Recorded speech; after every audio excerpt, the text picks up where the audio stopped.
Good evening, everyone.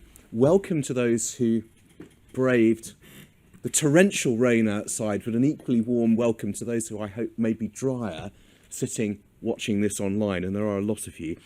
I'm Mark Purcell. I'm Deputy Director for Research and Collections at Cambridge University Libraries, and I am absolutely delighted to welcome you to the third and final Sandars Lecture for 2021 to 22, which, as you know, is given by Cristina Dondi, Professor of Early European Book Heritage and Oakeshott Senior Research Fellow at Lincoln College, Oxford. Christina's first two lectures have revealed many networks connecting books and libraries and some very attractive and enthralling visualizations depicting those networks. Thank you for that. But looking at networks connecting the books and the libraries over extended periods of time and over extended spaces, over the last 2 decades, Cristina herself has done more, I think, than anyone through her role as the Secretary of the Consortium of European Research Libraries, of which Cambridge is proud to be a member, to study around early printed books. And in particular, I want to mention her work with her development of the Material Evidence in Incunabula research tool, MAE, and her leadership of a major ERC-funded project on the 15th century book trade. For her final lecture, Cristina is going to reflect on the impact of recent approaches to the study of Incunabula, and her title, which will mean lots to many here, and which I'm sure she will unpack in further detail, is Reassessing the European Printed Revolution, 40 years after Eisenstein. Cristina, welcome.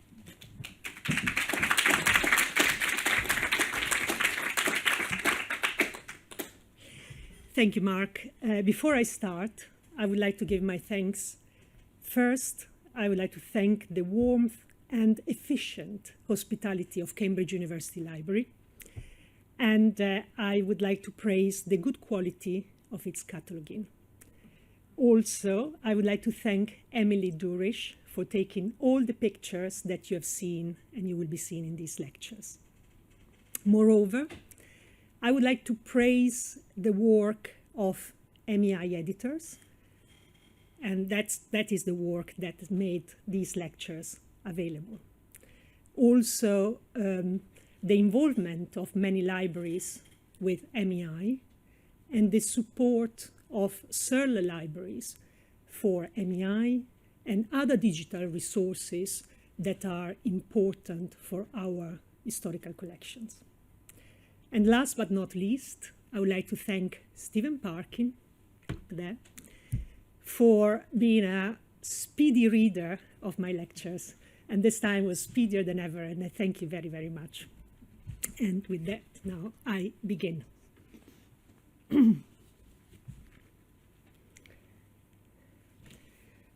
During the first 50 years since the invention of printing, some spectacular books were printed, and often in equally spectacular way decorated and bound. Such treasures allow us to tell wonderful stories about the printing revolution. But what, in my opinion, encapsulates the essence of the phenomenon is quantity, even more than quality. Experiments in printing were carried out in some 262 places in Europe. Thousands of editions, which circulated in millions of copies widely, and successfully penetrated much larger sections of European society than is generally assumed, with a great diversity of texts, products, and prices. The two seminal works about the European printing revolution are Lucien Febvre and Henri-Jean Martin's L'apparition du livre, and Elizabeth Eisenstein, The Printing Press as an Agent of Change. They could not be more different. The first presents a bottom-up approach which made use of the sources, mostly French, coming from libraries and archives.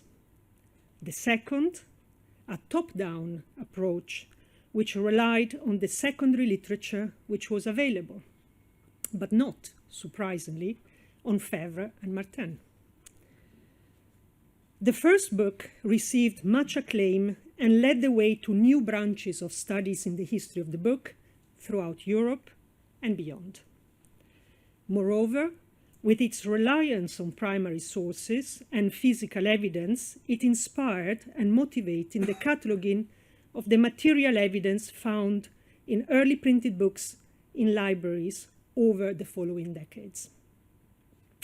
The second received a lot of criticism from scholars working in various disciplines, notably the history of science, intellectual history, and of course, bibliography, while all the same becoming the generalist book of reference on the impact of the printing revolution, especially for non-book historians. In my opinion, the most striking flaw of Eisenstein lay in the methodology she adopted, as was made clear by Paul Needham, who concluded his scrupulous review with the defining question: can the historical effects of printing be assessed by someone ignorant of the history of printing? And it proves the answer to be no. As a historian, how can you study the impact of a phenomenon if you don't know, to begin with, what the phenomenon consisted in detail, and what it entailed? How can you assume that whatever has been written in secondary sources sufficiently answers your questions? How can you judge reliability and partiality? It should have become apparent that a vast amount of research on these aspects of printing still needed to be done. Eisenstein's premise that she had worked only on, and I quote, already literate elites, ultimately, I imagine, because the literature available to her covered only that aspect, prevented her from grasping the very essence of the printing revolution, which was its link with the spread of literacy, showing a much more widespread impact across European society as it transitioned between the Middle Ages and the modern period. During the last 40 years, 4 areas of investigation, indeed 5, have made way for a more profound and comprehensive understanding of the printing revolution, one which is driven by evidence. Bibliographic data, copy-specific data, photographic analysis, economic evidence, documentary evidence. First, we have now a better grasp of what remains of the production of the 15th century in its entirety, thanks to a set of integrated digital resources such as the incunabula short title catalog for bibliographical data, the Gesamtkatalog der Wiegendrucke for typographical data, Texting for textual content of editions, MEI for copy history, 15th century illustration for illustration, now expanded to the illustration of 15th and 16th century, and these, ISTC, GW, Texting, MEI, 15th century illustration, and 15th, 16th for both centuries. These resources are comprehensive and integrated, the result of a vast collaborative effort of libraries and scholars working together. As a reminder of the figures involved, we are talking about some 28,000 editions surviving in about 500,000 copies in about 4,000 public libraries around the world. The first task of the team which I led during my ERC project, the 15th Century Book Trade, was to go through each edition together and assign to it a subject, multiple keywords, and a period. This allowed us to have a truly comprehensive understanding of the early printed production, and in the process to discover many authors and works which were unknown to us, and draw the following evidence-based conclusions. That despite what had been written about early production being mostly of medieval material, the tail end of the Middle Ages, so to speak, a vast percentage of editions pertain to contemporary life, that is, to authors who were active in the second half of the 15th century. That among the most printed subjects, after theology, in front position to the right, came the law, which included not just university texts, but many works which pertain to the administration of localities and state administration. Moreover, that works of grammar came forth after literature, which included the classics, and this despite the fact that these two categories or typologies of subject have, as we have seen, diametrically opposed survival rates. Grammar books were discarded, the classics were kept. Liturgy, like grammar, a typology of books which did not survive well, and it came to be regarded as useless or superseded in the modern period, still makes the list with thousands of editions. You have it at the end on the left.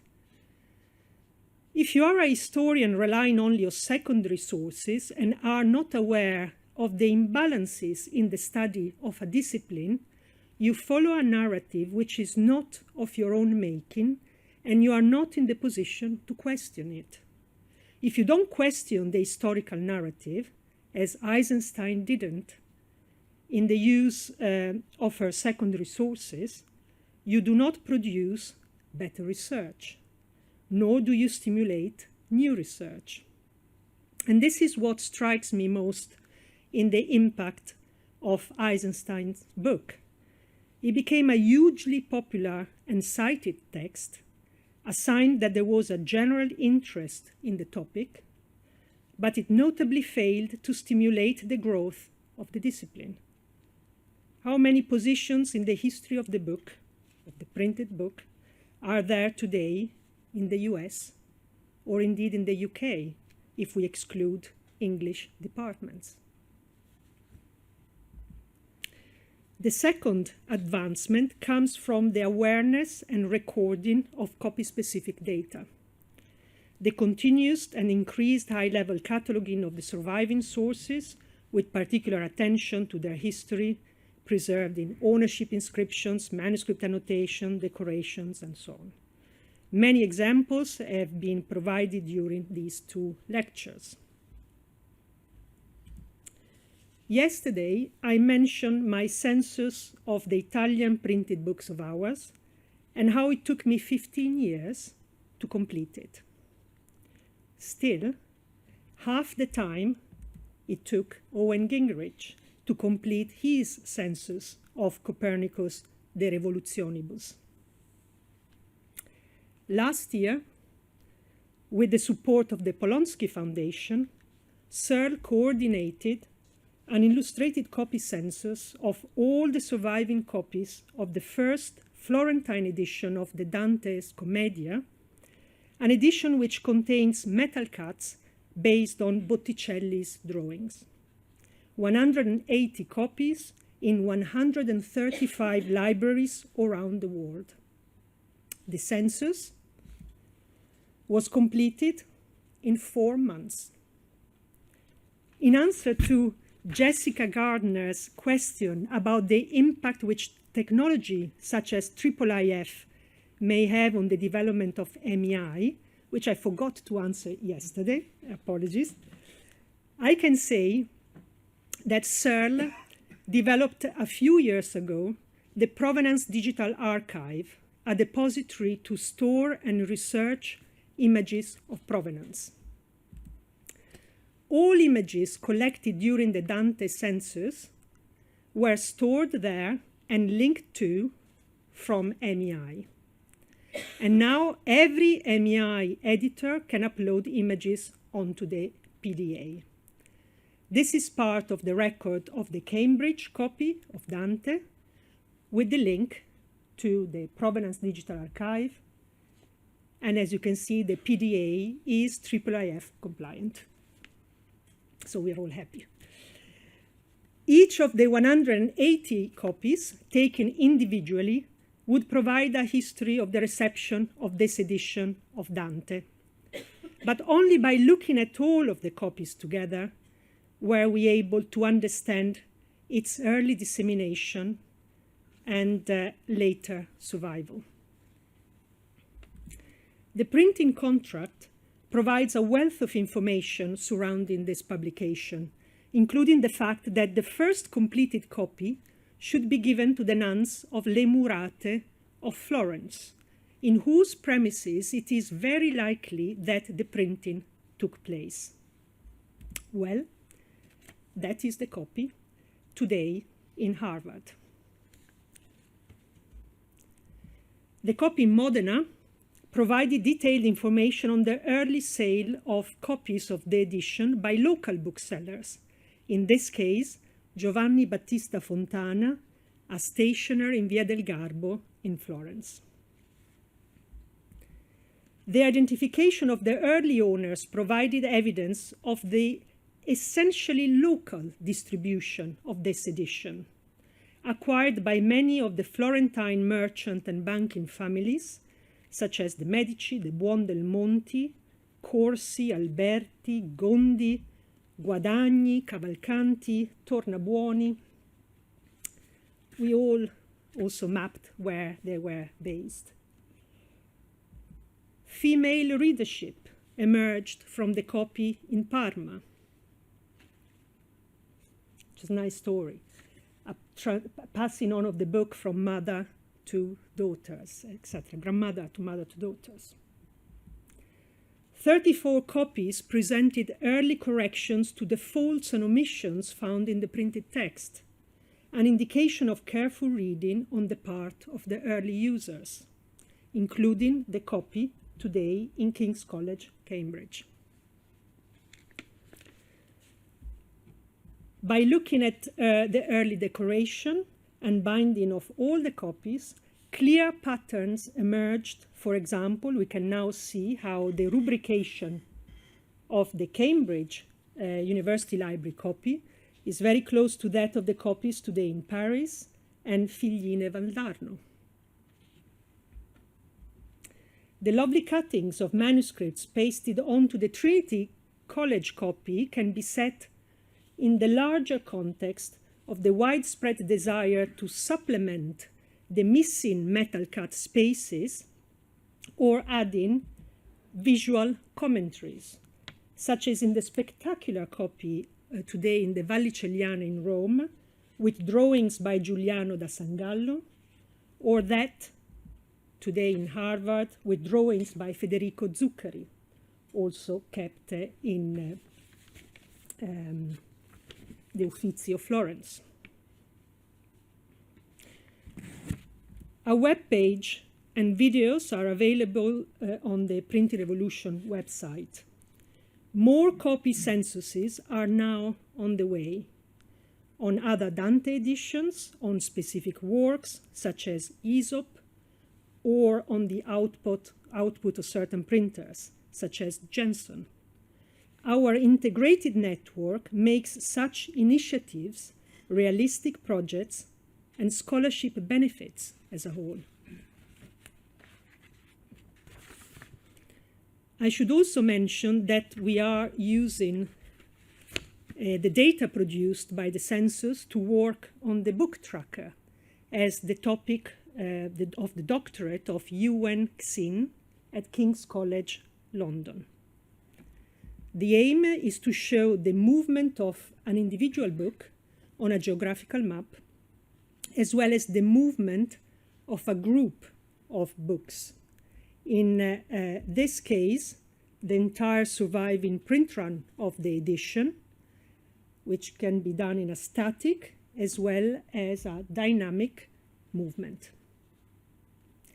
The biggest challenge here will be, of course, scaling up the application so that it can be used for the tens of thousands of records now in MEI. The third advancement comes from the economic dimension of printing. Money matters. It has often been said, especially by modern historians, that the products of the printing press of the first 50 years were expensive and consequently intended only for the elites. Of course, the fact that they were primarily looking at expensive types of books should have been a clue that the argument was circular. The research that Neil Harris from the University of Udine and I have had the pleasure of sharing for the last 15 years, it's radically modifying that standard belief. The account book, known as the Giornale, of the Venetian bookseller Francesco de Madis, covering the years 1484 to 1488, that is, just 15 years after the new technology was introduced in Venice, documents the sale of over 13,000 printed books. The outlet was in Rialto, that is, by the bridge of Rialto,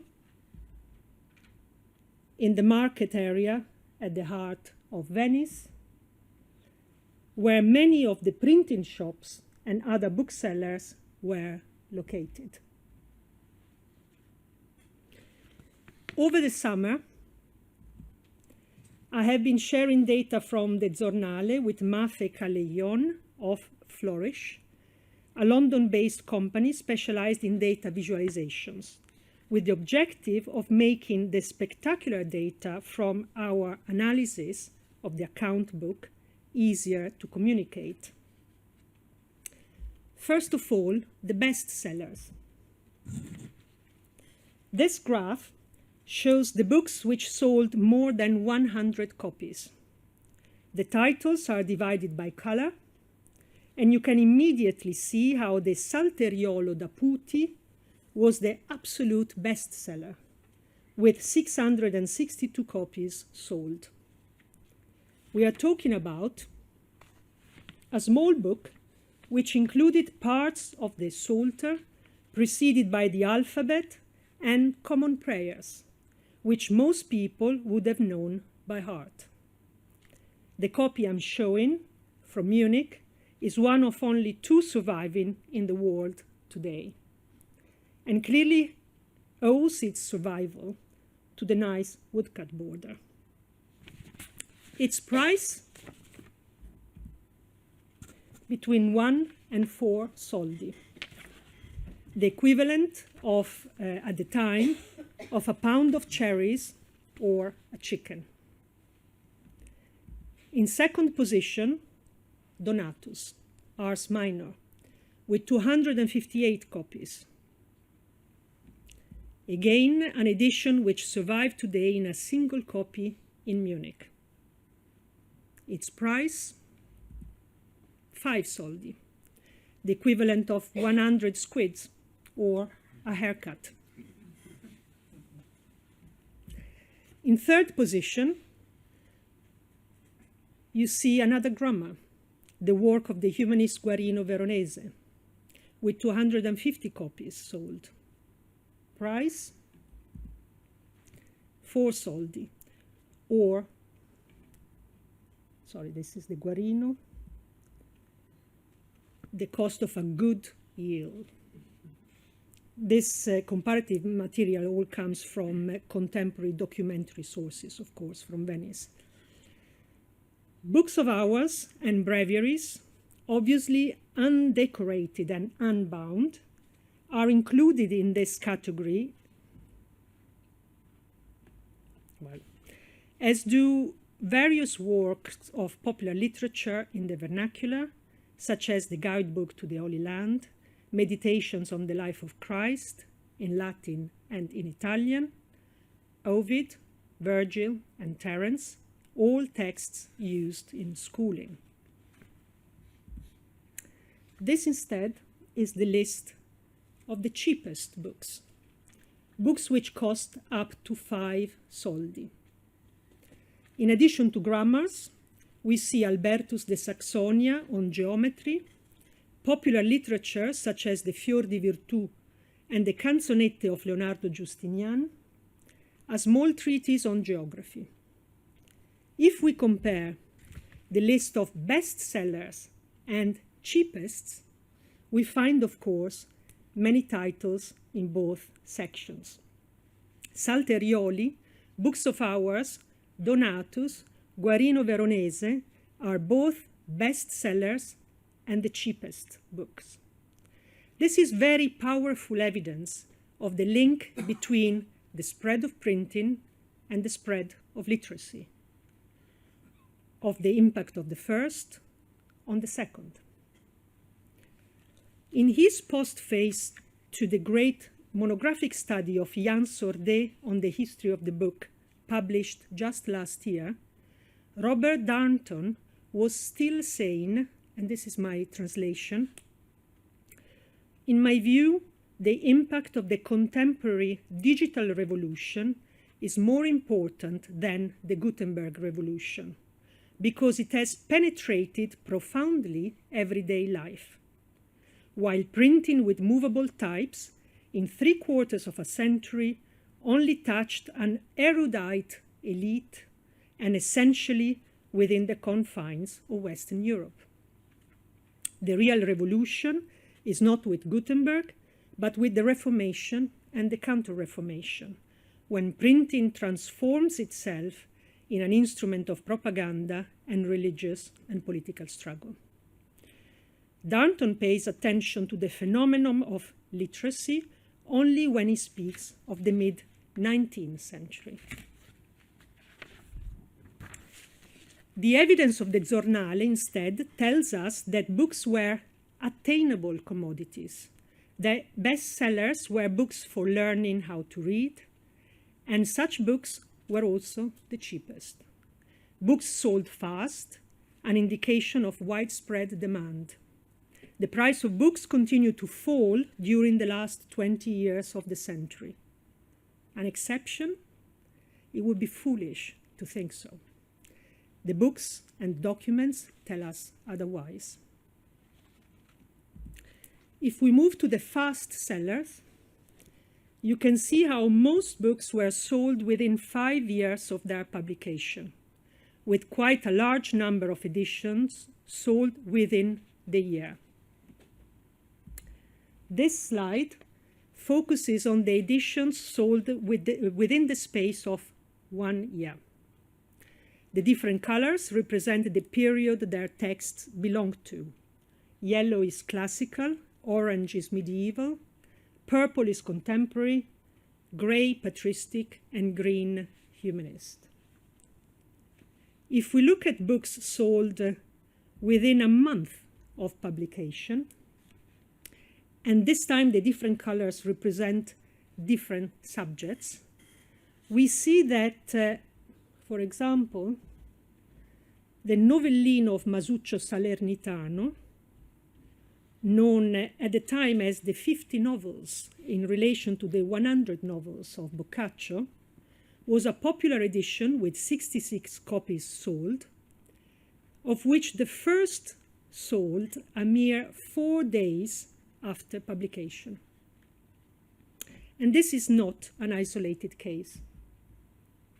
The first copy of the Grammar of Papias, which sold 36 copies, was sold 6 days after printing.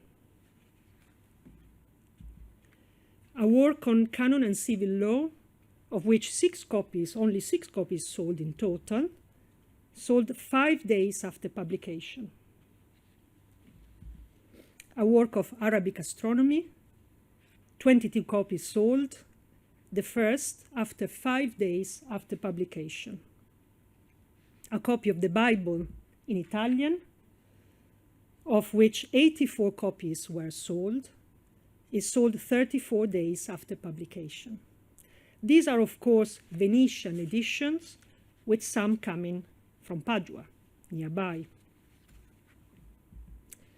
The production by subject shows, as expected, that Venetian editions are the great majority. Over 9,000 books printed in Venice were sold. By clicking on Venice, we focus specifically on the Venetian production. Over 9,000 books covering most subjects. It is more revealing and informative, maybe, to look at the lost editions. A huge tranche of grammar, of liturgy, and some popular literature.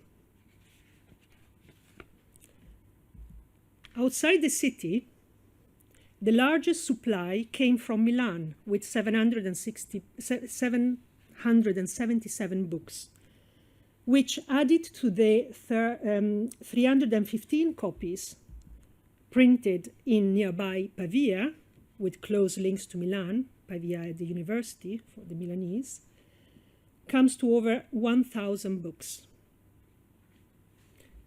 Smaller quantities of editions came from the localities around Venice, such as Brescia, Padua, Vicenza, Bologna, and eventually Rome. But it is the trade between Venice and Milan which stands out. The reasons are both social. Demades himself was from near Milan, so he must have kept his ties with the city and its printers. But also topical.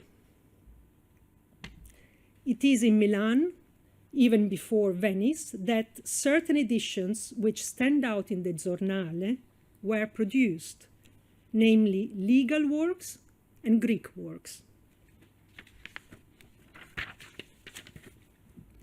Other surprising data emerging from the Giornale are the importation of foreign editions into Italy.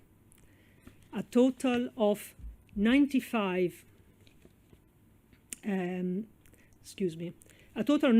copies were imported from abroad.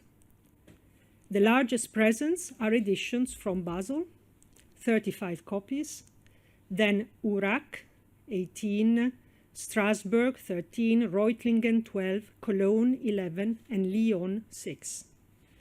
The prominence of Basel as a supplier of editions, and also, most probably, as a center through which editions produced in other cities of Germany were channeled into Italy, it's striking. These data confirm what we have been seeing in these lectures from the physical evidence and from the bibliographical evidence. Foreign books in the libraries of San Giorgio Maggiore, and as you will hear shortly, in Santa Maria Incoronata in Milan. The preeminence of Milan as the second place of production and supply after Venice in the Giornale, combined with the presence of Basel editions in the library of Santa Maria Coronata in Milan, leads us to the hypothesis, to be further tested, that Milan might have been the entry point of these Basel editions into Italy before they continued to Venice. And we move to the fourth advancement, which comes from photographic analysis. The recent advancements in the photographic analysis of early typography are clarifying at last major historical questions such as the dominance of Venice over the European market as a place of production and export. Over 200 printing shops were operative in Venice in the period up to 1500. The city's entrepreneurial attitude, cosmopolitan outlook, its international trade links, have all been given as possible explanations for its printing primacy, all through. But the doctoral research of Riccardo Olocco in the Department of Typography at the University of Reading provides us with another fundamental tessera of the overall picture. As early as the late 1470s, when printing was first introduced in Venice in 1469, a trade in punches and matrices was already established in the city. In the early 1470s, Nicholas Jenson appears to have been selling founts of type, and in some cases also sets of matrices, to customers all around northern Italy. The Octaviano Scotus Roman type, which first appeared in 1481, was the most widespread Roman type of the Renaissance, used in more than 100 printing offices in Italy and elsewhere for a century or more. Founts cast in the same matrices were utilized. Olocco notes that there were at least a dozen sets of matrices on the market, a considerable number which may suggest the presence of a large-scale type funding venture behind its inception.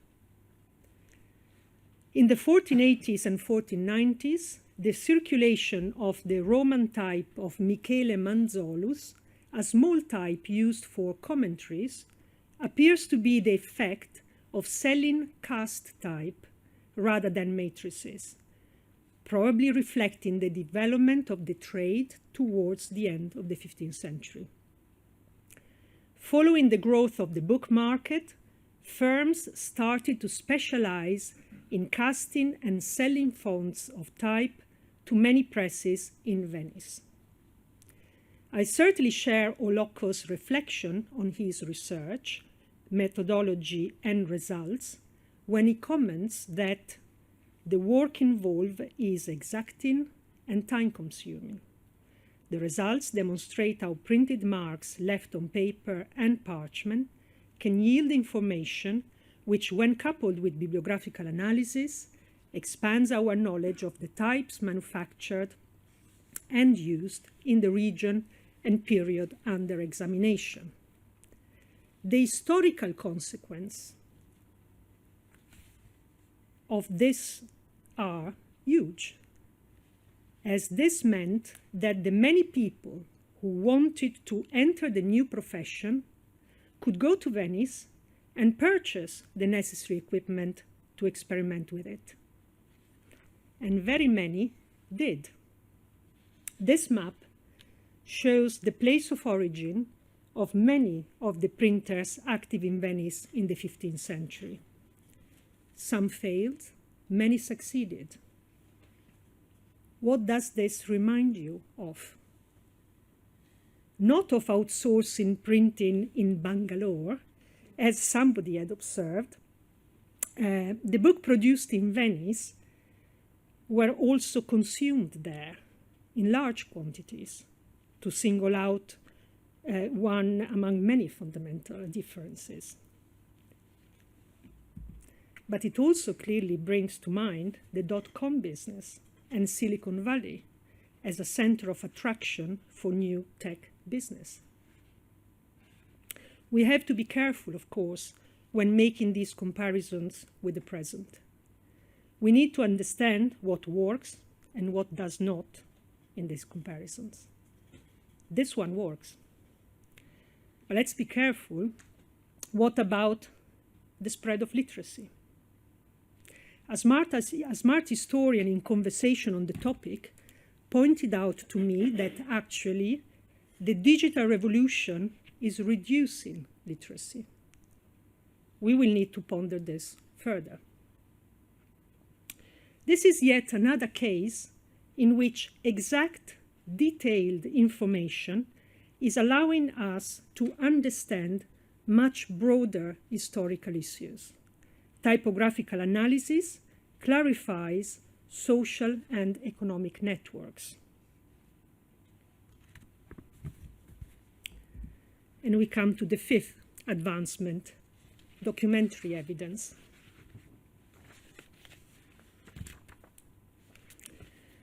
It is amazing how the more we look for, the more we find documentary evidence. In the last 30 years, two major projects have brought to scholarship an unprecedented amount of evidence concerning the contents of medieval and early modern libraries. In the UK, the corpus of British medieval library catalogues, under the general editorship of Richard Sharp, has produced 20 volumes which gather, publish, and interpret every book list to survive from the medieval institutional libraries of Great Britain. This large and rich range of evidence was magisterially brought together by Richard in his memorable Lyell Lectures in 2019 and will be published in 2023 thanks to the editorship of James Willoughby. In Italy, a long-running research project into the inquiry of the Congregation of the Index, known as RICI, was started in 2001 under the coordination of Professor Roberto Rusconi.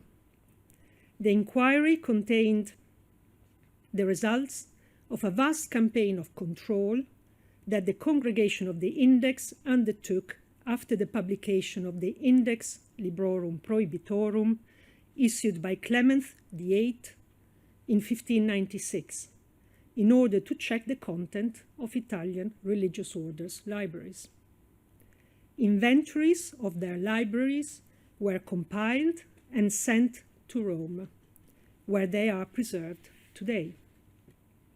As for the corpus just mentioned, these lists have been transcribed and the editions identified, and in a smaller number of cases, matched with surviving copies of books. All these data are available in a database hosted by the Vatican Library, which can be searched by library, by religious order, or by bibliographical information. There is an article in our volume of the suppressions by Giovanna Granata, who has been part of the project from the start. I recently used RICI to assess the contents of the Humanist Library of the Austin Hermits of Santa Maria Incoronata in Milan. I'm just the latest scholar to become interested in this dispersed collection, following Mirella Ferrari, who taught me paleography at the Catholic University of Milan, Federico Gallo, director of the Ambrosiana Library in Milan, and Lotte Hellinger, while she was investigating the sources of the collection of Consul Joseph Smith. Reading the impressive catalogue of illuminated Italian incunabula in Cambridge, prepared by Azzurra Andriolo and Suzanne Reynolds, published in 2017, my attention was caught by two editions from the Austin Hermits of the Incoronata, now in King's College, Cambridge. A Cicero, printed in Milan in 1478, a rather rare edition, being the only copy in the UK out of 9 surviving copies in the world. The second is a copy of a grammar by the contemporary author Omnibonus Leonicenus, printed in Padua in 1474. Here's a close-up of their typical inscriptions.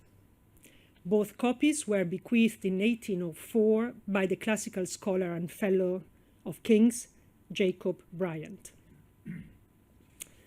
During the Dante census, it emerged that only 2 monasteries outside Tuscany owned a copy of the 1481 Commedia in the 15th century: San Giorgio Maggiore in Venice and Santa Maria Incoronata in Milan.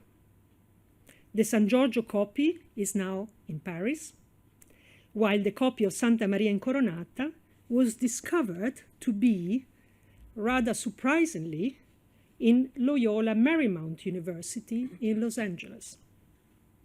The note states that the book was donated by Paulus de San Genesio, titular bishop of Helenopolis in Asia Minor and head of the Lombardy congregation of the order.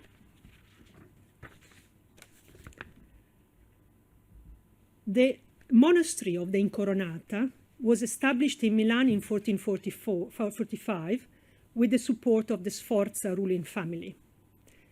The Biblioteca Umanistica, their second library, was built in 1487 under the promotion of Paolo da San Genesio, who we have just seen had donated the Dante today in Los Angeles, and who also bequeathed many books to the monastery in 1507. The design of the library, consisting of 3 naves with large windows and wall frescoes, followed the model of San Marco of Florence, San Domenico of Bologna, San Domenico in Perugia, San Sepolcro in Piacenza, the Benedictines on Santa Maria of Monteliveto near Siena, the Benedictine of San Giovanni Evangelista in Parma, and of course, the Malatestiana of Cesena, the only library which still preserves today its original furniture and books. A number of incunabula from these libraries just mentioned are being retraced in MEI. It appears that a printing press operated inside the monastery in 1475, when an edition of St. Augustine is produced by the German printer and Augustinian Johannes Bonus Teutonicus. Of course, we know of other monasteries which housed presses, but it is always a significant phenomenon. The copy today in the Bodleian Library was actually in the library of the Incoronata, at least until the early 17th century, as was another copy of the same edition, today in the Bibliothèque Mazarin in Paris, and it was in the collection of the Cardinal Mazarin by 1661. In 2010, Federico Gallo, director of the Ambrosiana, published an extensive research which identified several manuscripts and 7 incunabula from the Biblioteca Umanistica. The library was inventoried for the congregation's inquiry in about 1603. This list does not make for easy reading. Luckily for me, it has already been transcribed by the Ricci team. I could therefore concentrate on the identification of the editions listed, some 229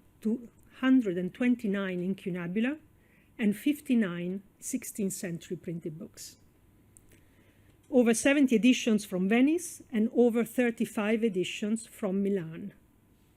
But then the number of foreign editions, non-Italian, almost equals that of editions from the rest of Italy.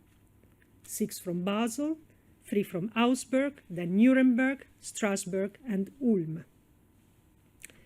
The presence of foreign editions, predominantly from Basel, confirms the evidence coming from San Giorgio Maggiore of Venice and from the ledger of Francesco de Madis, that from the 1480s onward, Basel appears to be a major supplier of foreign editions into Italy, possibly taking over from Mainz, which, as Lotte Hellinga has shown, kept up a trade with Venice in the early decades after the introduction of printing.